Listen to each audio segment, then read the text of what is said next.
Good morning all of you.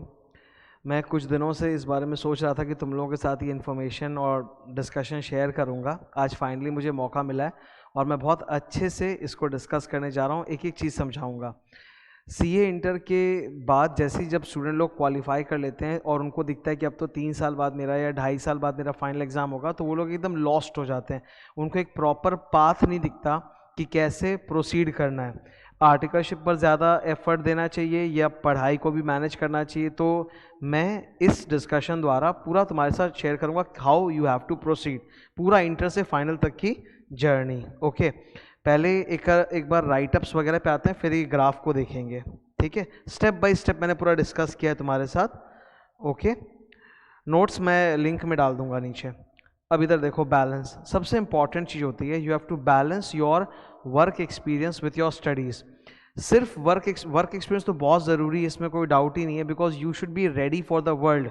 जब तुम CA बन जाओगे और तुम जॉब की दुनिया में जाओगे, अगर तुम 3 साल ऑलरेडी पहले बहुत अच्छा काम कर चुके हो, देन तुम्हारा जो ट्रांजिशन होगा from a student to an employee और टू अ मतलब क्या बोलूँ वर्किंग पर्सन, वो बहुत स्मूथ होगा। ठीक है, तो आर्टिकलशिप तो ज़रूरी है, वर्क एक्सपीरियंस तो बहुत ज़रूरी है, लेकिन साथ साथ तुमको अपने फाइनल की स्टडीज़ को भी मैनेज करना है ताकि तुम फर्स्ट अटेम्प्ट में ही क्लियर कर सको और जल्दी से जल्दी जॉब या जो भी काम करना चाहते हो, अगर प्रैक्टिस खोलना चाहते हो तो प्रैक्टिस चालू कर सको। Always balance it out, extreme में मत जाना, मतलब कि या तो एकदम पढ़ाई पे जोर या एकदम वर्क एक्सपीरियंस, ऐसा नहीं। You have to balance it out. तो फर्स्ट स्टेप जो हमेशा दिमाग में तुम्हारे याद रहना चाहिए, फर्स्ट पॉइंट पैराडाइम है। ये स्टेप भी नहीं है तो पैराडाइम है, एक सोच है कि भाई मुझे दोनों को बैलेंस करना है, किसी को भी कम नहीं करना है, 50-50 एफर्ट देना है। ठीक है, ये पहला पॉइंट है एकदम। You have to put 50-50 effort on work experience and your studies. अब स्टेप बाय स्टेप बात करते हैं एक एक चीज़ को लेकर। ठीक है, पूरी एंड तक देखना, बहुत सारे थॉट्स तुम्हारे साथ डिस्कस करूंगा, नई नई बातें बोलते जाऊंगा, तो पूरा एंड तक देखना, समझना कि क्या हो रहा है। स्टेप 1, जब इंटर क्लियर कर लिया, ठीक है, तो पहला स्टेप जो होता है ना, वो होता है pick a good firm. That is very hard step. ठीक है, ये सबसे हार्ड स्टेप है। इस वक्त पढ़ाई के बारे में नहीं सोचना चाहिए। जैसे आपका रिजल्ट्स आया, रिजल्ट्स के बाद 3 महीने का समय प्लीज़ अपने आप को दो बिफोर ज्वाइनिंग अ फर्म। हड़बड़ी में जाके ज्वाइन मत कर लो। देयर इज़ अ डेडलाइन, एक डेडलाइन होती है कि आपको इतने तक फर्म आर्टिकलशिप की ज्वाइन कर लेनी चाहिए। कोई प्रॉब्लम नहीं, अगर डेडलाइन के अंदर होता है ठीक है, डेडलाइन के बाद भी होता है तो ठीक है, कुछ नहीं होगा। फाइनल 6 महीने पोस्टपोन और होगा, लेकिन उससे उतना फर्क तुम्हारे ओवरऑल करियर पे नहीं पड़ने वाला। मैं बता रहा हूँ, उतना फर्क नहीं पड़ेगा। बिकॉज क्या होता है, फाइनल का एग्जाम ऐसा नहीं होता कि 3 साल आर्टिकलशिप खत्म होने के बाद होता है, वो आर्टिकलशिप के दौरान ही बीच में हो जाता है। ठीक है, मतलब 2 या 2.5 साल जब तुम्हारे आर्टिकलशिप हो जाते हैं तब एग्जाम पड़ता है। तो ओवरऑल तुम्हारे पूरे करियर में उतना फर्क नहीं आएगा अगर तुम आर्टिकलशिप वाली डेडलाइन को मिस करके थोड़ा सा बाद में भी ज्वाइन करते हो। फर्क इस बात से लेकिन जरूर आ जाएगा कि अगर तुमने एक अच्छा फर्म नहीं चुना तो।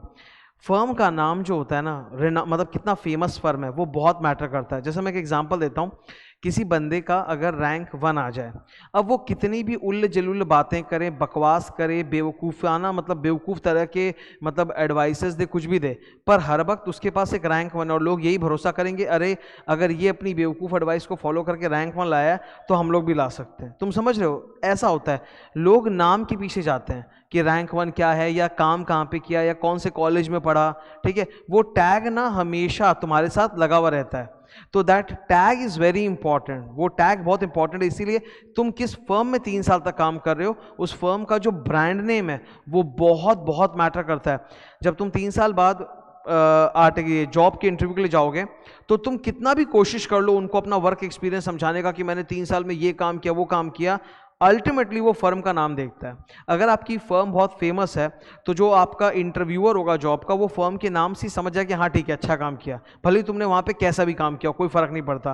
क्योंकि लोग आपको एग्जैक्टली तो तोल नहीं सकते, वो आपके नाम से आपको जानेंगे कि भाई आप इस कॉलेज से हो, या आपका रैंक ऐसा है, या आपने इस फर्म में काम किया है। So please go after a big firm जिसका नाम हो, जिसका ब्रांड नेम हो। ठीक है, जो भी तुम्हारे पास मैंने बोला ना, गिव योर सेल्फ 3 मंथ्स। ये पहले 3 महीने का स्ट्रगल होता है। स्टेप 1 मतलब रिजल्ट्स आए, अब 3 महीने का स्ट्रगल होता है to find a very good firm. इसमें जो हो सके सब मतलब साम दाम दंड भेद सब लगा दो, ठीक है। दोस्तों को जानते हो जो काम कर रहे हैं उनको बोलो, मतलब और अपने रिलेटिव्स में किसी को जानते हो वो बोलो। जहाँ जिस फर्म का नाम पता करने की कोशिश करो, जहाँ किसी को भी नहीं जानते हो वहाँ फर्म में जा जाके विजिट करो, ठीक है। वो लोग तुमको घुसने नहीं देंगे, वो लोग वहीं पे गेट पे रोक देंगे, बोलेंगे सीवी दे दो, पर please you can go again and again. देखो बहुत सारे तरीके होते हैं दुनिया में, कुछ फॉर्मल होते हैं कुछ इनफॉर्मल होते हैं। Whatever it is you have to do. ये 3 महीने का स्ट्रगल जो होता है ना, पहला 3 महीना स्टेप 1 में, इसमें पढ़ाई के बारे में नहीं सोचना है, इसमें हमें सोचना है कि हमको बेस्ट से बेस्ट फर्म मिल सके, ठीक है। फर्म के अंदर का जो काम होगा, चाहे वो लोग तुमको ऑडिट में लें या इंटरनल ऑडिट में लें या टैक्सेशन में लें या मर्जर एक्विजिशन में लें, उससे कोई फर्क नहीं पड़ेगा। आई एम टेलिंग यू, उससे कोई फर्क नहीं पड़ेगा। ये जो प्रोफाइलिंग वगैरह होती है ना, ये क्वालिफाई हो जाने के बाद मैटर करती है। मतलब जब तुम सीए बन गए और जॉब में जा रहे हो, तब वहां पर तुम्हारा जो प्रोफाइल होगा वो फिर भी मैटर करता है कि लाइफ लॉन्ग उसको तुमको झेलना पड़ सकता है। लेकिन इन 3 साल आर्टिकलशिप में तुमने बड़ी फर्म के किस प्रोफाइल में काम किया है वो उतना मैटर नहीं करेगा, ठीक है। सब यही बोलेंगे कि हाँ इसने बड़ी फर्म में काम किया है, तुम्हारा प्रोफाइल वहां पे उतना इंपॉर्टेंट नहीं होगा। ये मत सोचना कि अगर तुम किसी बड़ी फर्म के टैक्स डिपार्टमेंट में चले गए तो लाइफ लॉन्ग के लिए तुम पे टैक्स का टैग लग गया, अब आगे भी टैक्स ही में काम होगा। ऐसा बिल्कुल भी नहीं है। ये आर्टिकलशिप पीरियड है, ये जॉब पीरियड नहीं होता है। तुमको सिर्फ देखना है कि फर्म कितनी बड़ी है। तो जो भी ऑप्शंस तुम्हारे पास अवेलेबल होते जाएं उनमें से जो बेस्ट हो, पिक दैट। तो ये 3 महीने का भयंकर स्ट्रगल है। एक बात मैं तुमको बताता हूँ, मुझे काफ़ी समय लगा ये सब चीज़ों को रियलाइज़ करने में। हार्ड वर्क इंपॉर्टेंट होता है, हम सब जानते हैं, बिकॉज हार्ड वर्क तो है और सब कोई कर रहे हैं। हार्ड वर्क से भी ज़्यादा इंपॉर्टेंट होता है to take the right decision. कुछ डिसीजंस ऐसे होते हैं ना जो या तो हमारी लाइफ को बना देते हैं या हमारी लाइफ को बिगाड़ देते हैं। डिसीजंस, ये वन ऑफ दोज डिसीजंस है। जो फर्म चुनोगे 3 साल तक उसके साथ रहना पड़ेगा। अब फर्म के, एक बार एसी ऑन देना, एसी करना। अगर फर्म में एनवायरनमेंट अच्छा है काम करने का या नहीं है ये तो पता चलेगा नहीं, तो बाद में जाने के बाद पता चलता है। Even in a big firm इतनी सारी अलग अलग टीम होती है, तुम किस बॉस के नीचे जाओगे वो तुम्हारे साथ कैसा बर्ताव करेगा, ये सब इतने इनटैंजिबल वेरिएबल्स है जिनको नाप नहीं सकते। कम से कम ब्रांड नेम को तो देख सकते हैं जो लोगों को दिखाई देगा, बाकी सब चीज़ों को आप नहीं मेजर कर पाओगे, पर ब्रांड नेम आप मेजर कर पाओगे कि हाँ this is more famous firm, this is less famous firm, ठीक है। तो अब हर कोई को ये ज़रूरी नहीं कि हर किसी को बिग 4 मिल जाए, ठीक है। नहीं मिलेगा कोई बात नहीं, बिग 4 के नीचे भी बहुत सारी फर्म्स होती हैं जो फेमस होती हैं। Don't think about big 4, think about big 10, big 20। तो आप जिस शहर में रहते हो उस शहर के अंदर बहुत बड़ी बड़ी फर्म्स हो सकती हैं, तो वहां के टॉप फर्म्स में आप जाने की कोशिश करो। जरूरी नहीं कि हर कोई बिग 4 में ही होगा। बहुत सारे स्टूडेंट्स हैं जो पता, मतलब भारत में पूरे स्कैटर्ड पॉपुलेशन है। ऐसा तो नहीं है कि भारत के टॉप 8 सिटीज में ही सारे के सारे स्टूडेंट्स रहते हो। स्टूडेंट्स तो फैले हुए हैं, स्टूडेंट्स टीयर 2 सिटी से भी होता है, टीयर 3 सिटी से भी होता है। तो आप अपने इलाके का जो बेस्ट फर्म है उसमें जाने की कोशिश करो, ठीक है। उससे क्या होगा कि जब आपका इंटरव्यू होगा तो आप इंटरव्यू में बोल पाओगे, मतलब after qualifying your chartered accountancy, कि भाई मैं जिस जगह रहता था वहाँ सबसे बेस्ट फर्म यही है, सबसे रिनाउंड फर्म यही है, सबसे ज़्यादा काम यही है। तो एटलीस्ट तुम वो एम्फसाइज कर पाओगे, ठीक है। तो आर्टिकलशिप में कोशिश करनी चाहिए कि हमारे पास जितने ऑप्शन है उसमें से हम बेस्ट फेमस नोन फर्म में ज्वाइन करें। ये सबसे पहला क्वेश्चन होना चाहिए। It is a very hard but most important decisions. Good firms में घुसना आसान नहीं होता, पर मतलब उसका फल जो है ना वो आगे तक मिलता है, ठीक है।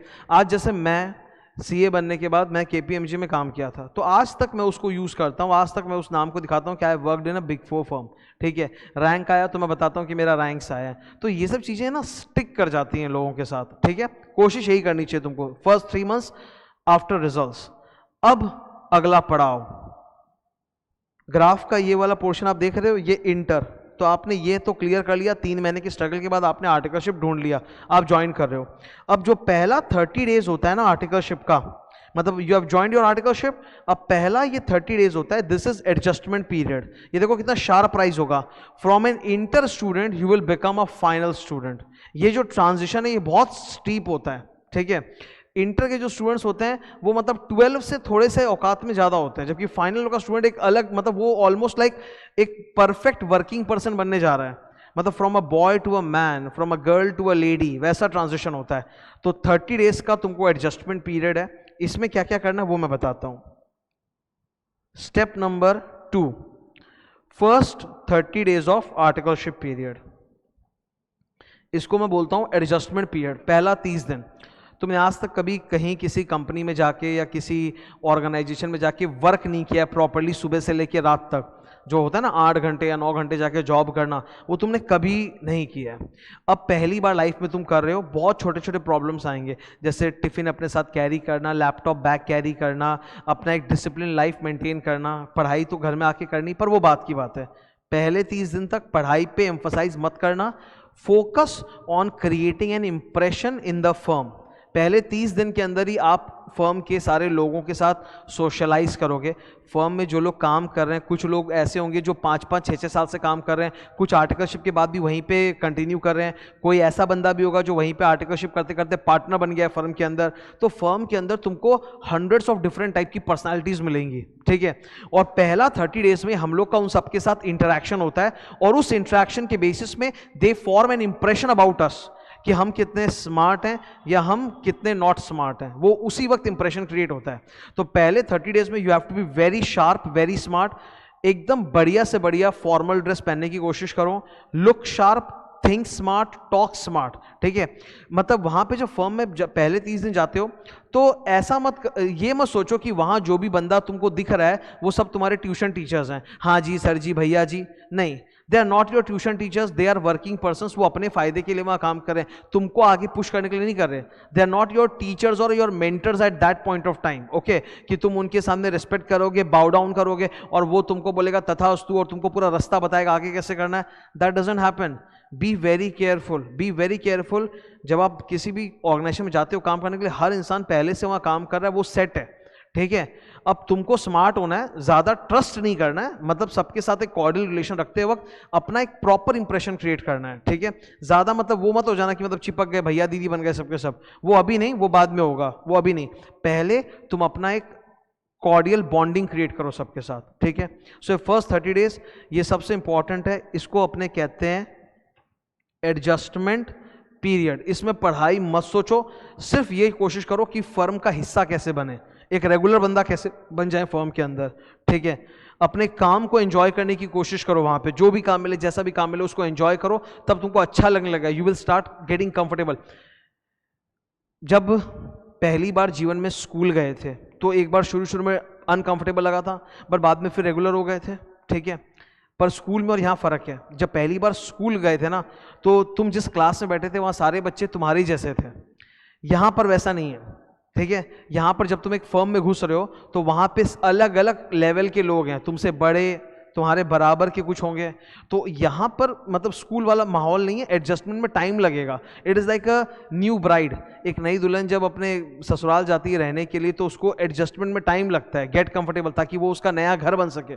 तो वैसे ही अब ये जो फर्म है जहाँ तुम 3 साल बिताओगे अपनी लाइफ के, ये 3 साल तुमको एक घर जैसा माहौल क्रिएट करना है अपने लिए, वो कोई और नहीं करेगा, वो तुम क्रिएट करोगे। You have to make it a home for yourself. वो तभी होगा जब वहाँ के लोगों से तुम्हारी बॉन्डिंग बनेगी। कुछ दुश्मन होंगे, कुछ दोस्त होंगे, पर काम चलता रहेगा धीरे धीरे, ठीक है। तो बॉन्डिंग क्रिएट करना, इंप्रेशन क्रिएट करना, socialise with people, get comfortable with this new life. एक घर जैसा माहौल रखना चाहिए ताकि रोज मन करे कि हाँ उठ के तैयार होकर फर्म में जाएं। You have to stay there for 3 years। Good clothes, look sharp, talk smart. घोंचू मत बनना, ठीक है। घोंचू मतलब होता है वो बेवकूफ जैसा मत बनना कि मेरे को तो कुछ आता ही नहीं। अरे मेरे को आता है, क्यों नहीं आता? तुमने इंटर पास किया ना, और अभी तो तुम फाइनल की क्लासेस करोगे तो नॉलेज तो और आते जाएगा। तो don't sound dumb at all, हमेशा मतलब स्मार्ट रहना, ठीक है। इसमें तुम्हारे रैंक वैंक का उतना बड़ा रोल नहीं है, मैं बता रहा हूँ। रैंक सिर्फ इंसान शुरू में सुनता है, बाद में उसका जो रेगुलर बिहेवियर और पैटर्न होता है उसी से लोग इंप्रेशन फॉर्म करते हैं। तो that is your step number 2। अब तुम 30 दिन हो गए आर्टिकलशिप के, अब तुम वहां पे रिदम में आ चुके हो, अब तुम काम भी कर रहे हो। अब तुम्हारा बहुत एक लंबा पीरियड चालू होने वाला है, 2 साल का, ठीक है। 2 साल का एक लंबा पीरियड चालू होने वाला है जिसमें तुमको बैलेंस करना है पढ़ाई को भी और वर्क एक्सपीरियंस को भी। 2 साल का तगड़ा वर्क एक्सपीरियंस भी आना चाहिए और पढ़ाई भी करनी है। मेरे पास 8 सब्जेक्ट्स है पढ़ने के लिए, मैं इसका तरीका बताता हूँ, ठीक है। स्टेप 3, ये स्टेप 3 बहुत इंपॉर्टेंट है और बहुत लंबा है, बिकॉज ये 2 साल तक चलेगा, ठीक है। 2 साल तक you have got comfortable in your firm, सबके साथ जान गए हो, अब एक पता चल गया किस आदमी के अंदर काम करोगे, क्योंकि फर्म में बहुत सारे पार्टनर्स होते हैं और मैनेजर्स होते हैं, तो तुम किसी पर्टिकुलर के नीचे काम करोगे जो तुम्हारा प्रिंसिपल होगा, ठीक है, तुम्हारी एक पर्टिकुलर टीम होगी जिससे तुम्हारा ज़्यादा इंटरेक्शन होगा, तो ऑलमोस्ट तुम सेट हो गए हो। अब 2 साल तक तुमको बैलेंस करना है वर्क विथ योर स्टडीज। 2 साल को 2 साल मत सोचो, think of it like 8 semesters of 3 months each, ठीक है, 2 साल 24 मंथ्स, करेक्ट बोला, 24 मंथ्स। तो इसको सोचो कि 3-3 महीने का एक सेमेस्टर है। सेमेस्टर मतलब कुछ लोगों को पता ही होगा, सेमेस्टर मतलब जैसे कॉलेज में सेमेस्टर्स होते हैं या स्कूल में होते हैं, first term, second term, third term, वैसे सोचो। तो सोचो तुम्हारे पास 8 सेमेस्टर्स है 3-3 महीने के, हर 3 महीने में तुमको एक सब्जेक्ट खत्म करना है, हर 3 महीने में एक सब्जेक्ट। उस सब्जेक्ट की जो भी क्लासेस हैं, पहले स्टूडेंट लोग को ये दिक्कत होती थी फर्म चुनते वक्त कि छुट्टी नहीं मिलेगी तो मैं ट्यूशन अटेंड नहीं कर पाऊंगा, या मुझे वो लोग आउट स्टेशन ऑडिट पे भेज देंगे तो मैं ट्यूशन नहीं कर पाऊंगा। अब ऐसा प्रॉब्लम नहीं है। अब आजकल सारे teachers including myself classes Google drive, pen drive, ये सब मोड में रहता है, मोबाइल मोड में इस सब में रहता है, ठीक है। तो आपको किसी ट्यूशन टीचर के जाके नहीं पढ़ना होता, आप अपने आप जहाँ पे भी हो पढ़ाई कर सकते हो। तो फर्क नहीं पड़ता कि आपके ऑफिस का टाइमिंग कितने बजे से कितने बजे तक है, या आपको वो लोग सिटी के अंदर रखे हैं कि आउट स्टेशन ऑडिट पे भेजें, तुम क्लासेस हमेशा अपने साथ ले जा सकते हो, बुक्स हमेशा अपने साथ ले जा सकते हो। माई पॉइंट इज, एक बार में एक सब्जेक्ट प्रिपेयर करना, मल्टीपल सब्जेक्ट्स करने से ना तुम्हारा कॉन्सेंट्रेशन बिखर जाएगा। Focus on one subject at a time, ठीक है। Don't take pressure of doing more than one subject. एक बार में एक सब्जेक्ट, एक 3 महीने का सेमेस्टर चल रहा है, उसमें एक ही सब्जेक्ट को हाथ लगाना है और जी जान से पढ़ना है। अरे अगर एक ही सब्जेक्ट को जी जान से पढ़ोगे तो हो सकता है कि 3 महीना भी नहीं लगे, वो 1.5 महीने में, 2 महीने में हो जाए, जल्दी हो जाएगा, क्या दिक्कत है, जल्दी होने में तो कोई दिक्कत ही नहीं, वो तो अच्छी बात है। पर एक बार में एक सब्जेक्ट के अंदर टिपिकली फाइनल में 60 to 80 क्लासेस होती है, कभी कभी 90 भी होती है, depends on which subject you are talking about, ठीक है। मोस्टली 70-80 के रेंज में रहता है नंबर ऑफ क्लासेस जो तुमको देखनी पड़ती हैं। तो तुम 3 महीने का टारगेट लेकर चलो, जल्दी हो जाएगा तो और ही बढ़िया है। एक बार में सिर्फ एक सब्जेक्ट, उससे एकदम शार्प कॉन्सेंट्रेशन आएगा, ठीक है, शार्प कॉन्सेंट्रेशन और लर्निंग कर्व बिल्ड हो जाएगा पूरा, एक बार में सिर्फ एक सब्जेक्ट, ठीक है। पहले हमेशा कोशिश करनी चाहिए कि ग्रुप 1 के सब्जेक्ट्स खत्म किए जाएं। उससे क्या होता है ना, ये श्योर हो जाता है कि फाइनल का जब मेरा पहला अटेम्प्ट पड़ेगा एग्जाम का, कम से कम मैं एक ग्रुप देने तो जाऊंगा ही जाऊंगा। मैं आपको एक चीज बता देता हूं, सुन लो। इंटर में मैक्सिमम स्टूडेंट्स दोनों ग्रुप एक साथ देते हैं, कुछ स्टूडेंट्स एक एक ग्रुप कर करके देते हैं, ठीक है, इंटर में। फाइनल में ये रेशियो बहुत डिफरेंट है।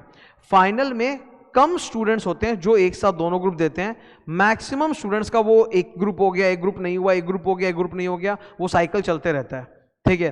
तो फाइनल में ये जो ग्रुप वाला चीज है ना, ये ज्यादा होता है इंटर के कंपैरिजन में। इंटर में तो क्या है कि आर्टिकलशिप होता नहीं, दनादन पढ़े और एक साथ दे दिए, क्योंकि लाइफ में आज तक तो कभी ग्रुप था ही नहीं, इंटर में पहली बार ग्रुप का कॉन्सेप्ट सुनते हैं। पर फाइनल में ये बहुत ज़्यादा होता है, फाइनल में स्टूडेंट लोग एक एक ग्रुप करके ज़्यादा देते हैं। इसीलिए मैं बोल रहा हूँ कुछ भी हो जाए पहले ग्रुप 1 कर लेना, ठीक है। ग्रुप 2 शुरू में करना इसलिए उचित नहीं होता बिकॉज ग्रुप 2 में ना टैक्सेशन होता है। ग्रुप 2 में 200 मार्क का टैक्स होता है, तुम्हारे डायरेक्ट टैक्स और इनडायरेक्ट टैक्स, तो वो चेंज होता रहता है असेसमेंट ईयर वाइज, ओके। तो इसलिए टैक्स शुरू में करना नॉट एडवाइजेबल। तो ग्रुप 2 को शुरू में ना करो, ग्रुप 1 पहले कर लो। ग्रुप 1 में कंपैरेटिवली अमेंडमेंट्स बहुत कम होते हैं, चेंजेस कम होते हैं, और ग्रुप 1 का क्लासेस अगर कर लिए तो ये तो श्योर है कि जो भी तुम्हारा पहला अटेम्प्ट पड़ेगा उसमें तुम कुछ भी हो जाए ग्रुप 1 का एग्जाम देने तो जरूर जाओगे। तो फर्स्ट फिनिश ग्रुप 1, उसके बाद ग्रुप 2 में जाना, ठीक है। अच्छा, 1 साल हो गया, 4 सेमेस्टर्स, 3-3 महीने गुजर गए, 1 साल हो गया, ग्रुप 1 का क्लासेस वगैरह सब कर लिया, नोट्स वगैरह, बुक सब रेडी है, चकाचक, बहुत अच्छा। अब जब दूसरे साल में एंटर कर रहे हो, जब तुमको ग्रुप 2 पढ़ना है, तब क्या करो कि ग्रुप 2 की क्लासेस करते रहो। ग्रुप 2 में ना ऐसा होता है कि 4 सब्जेक्ट के बदले स्टूडेंट 3 ही सब्जेक्ट लेता है, क्योंकि एक इलेक्टिव पेपर होता है, और इलेक्टिव पेपर एक ऐसा पेपर है जिसका स्टूडेंट एंड मोमेंट तक डिसाइड नहीं कर पाता कि कौन सा करें। ये होता है। तो ग्रुप 2 में कंपैरेटिवली ऐसा हो सकता है कि तुमको कम टाइम लगे प्रिपेयर करने में, ओके।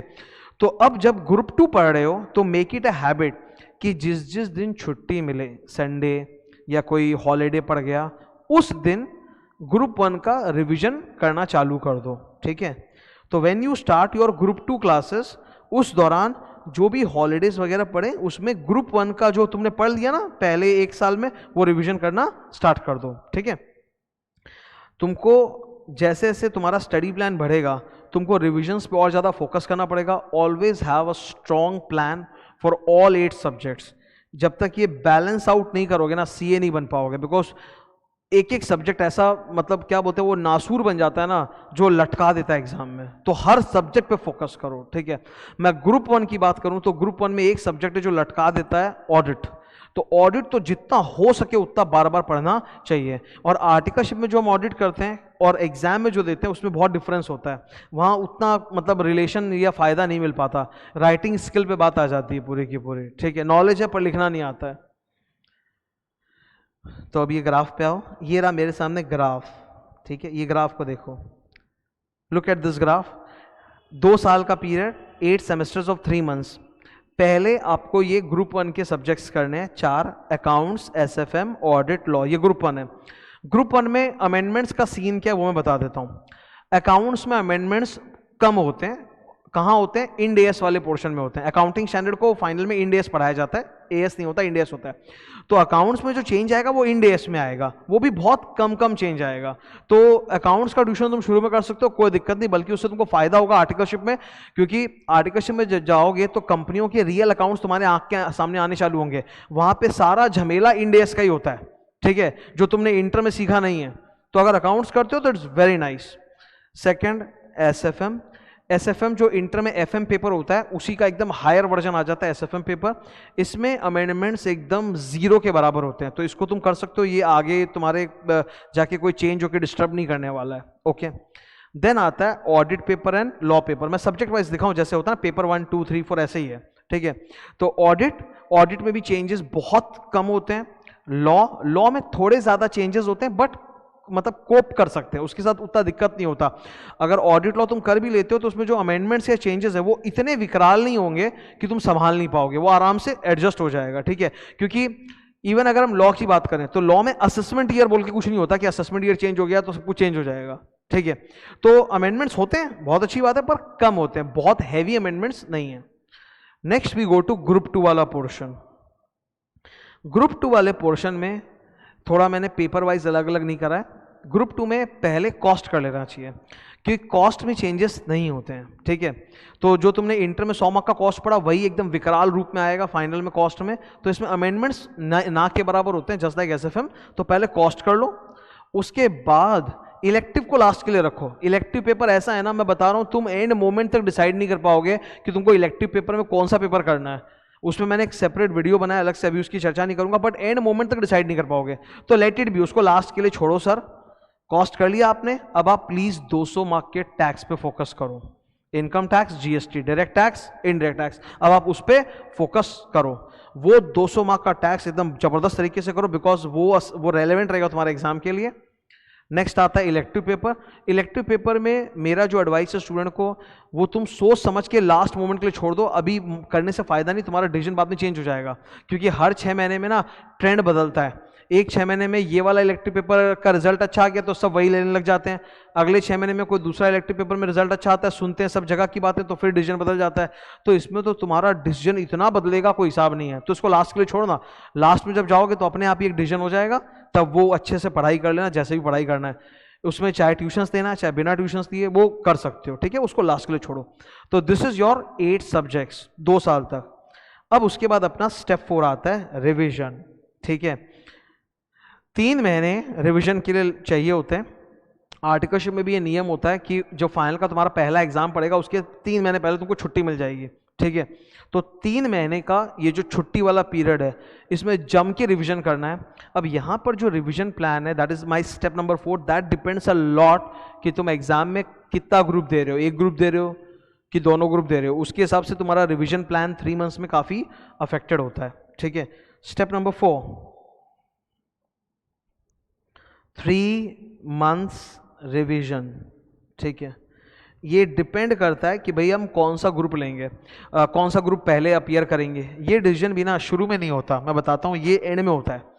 आज तुमको डिसाइड करने की जरूरत नहीं कि मैं एक बार में 1 ग्रुप दूंगा कि 2 ग्रुप दूंगा, ये आज तुम कर ही नहीं सकते डिसाइड। ये भी लास्ट मोमेंट पे डिसाइड होता है। जब एग्जाम फॉर्म भरने का टाइम आता है ना, एग्जाम के 2-2.5 महीने पहले, तब डिसाइड होता है कि how good I am prepared. If I am very well prepared I will appear for both groups, या मेरा रैंक का सपना है तो बोथ ग्रुप्स, ठीक है। और if I am not that well prepared in a particular group तो मैं दूसरा वाला ग्रुप ही देके आऊँगा। तो ये डिपेंड करता है कि आपकी तैयारी कैसी है उस वक्त की, ओके। तो उसके हिसाब से आपको स्टडी प्लान बनाना पड़ेगा, एकदम सॉलिड टाइट प्लान होना चाहिए, 3 मंथ्स का रिविजन, ठीक है। तो ये थे 4 स्टेप्स पूरी इंटर से फाइनल तक की जर्नी को कैप्चर करते हुए।